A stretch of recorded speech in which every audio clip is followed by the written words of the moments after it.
श्रीकंटकेश्वर महादेव पूर्व के आदिकल्प में सत्यविक्रम नामक एक राजा थे। वह शत्रु से युद्ध में परास्त हो गए थे। उनके कोष का भी हरण हो गया था, अतः वह दुखी होकर वन में चले गए। वहाँ वह महर्षि वशिष्ठ के आश्रम में पहुँचे।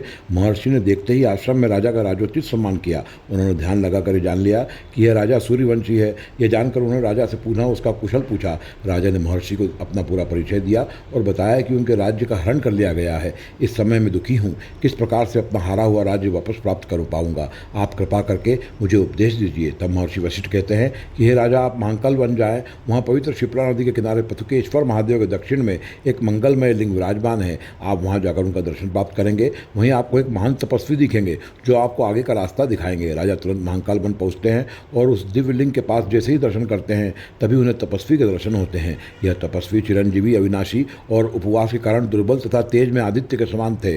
तपस्वी ने राजा को देखकर राजा से मित्रवत व्यवहार किया। उन्होंने जाना कि राजा का राज्य हरण हो गया है और उसे पाने के लिए यह राजा महाकाल बनाए हैं। तभी वह तपस्वी ने एक हुंकार की। इस हुंकार से पाताल में से 5 कन्याएं निकली। उन सबके हाथ में स्वर्ण पीठ, जलपूर्ण पात्र, पाद्य, जल पात्र और अन्य 2 के हाथ में व्यंजन थे। फिर वो राजा के आसपास खड़ी हो गई।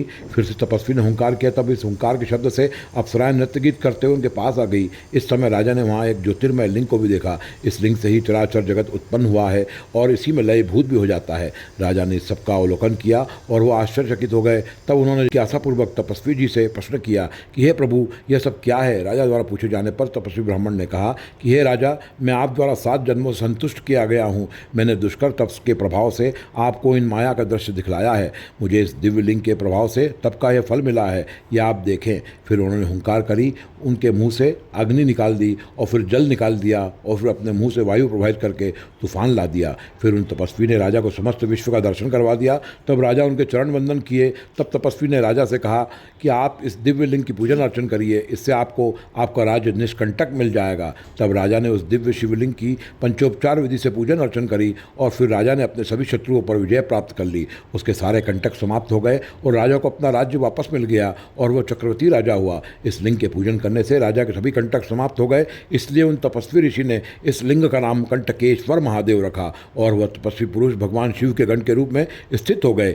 विमान द्वारा वो बाद में शिवलोक को चले गए। जो व्यक्ति श्री कंटकेश्वर महादेव के दर्शन करता है उसको राज्य प्राप्त होता है और उसके सभी कंटक तुरंत निवृत्त हो जाते हैं, इसमें संदेह नहीं है। ब्रह्मचारी जो भी कंटकेश्वर लिंग का दर्शन करता है उसे सिद्धि प्राप्त होती है। इनके दर्शन से 7 जन्म के पाप नष्ट हो जाते हैं। श्री कंटकेश्वर महादेव के समक्ष दान, जप, होम, तप तथा ज्ञान के लिए अध्ययन जो भी यहाँ किया जाता है वो सब अक्षय हो जाता है। वर्तमान में यह लिंग को श्री नीलकंठेश्वर महादेव के नाम से जाना जाता है और यह उज्जैन के पिपली नाका पर स्थित है।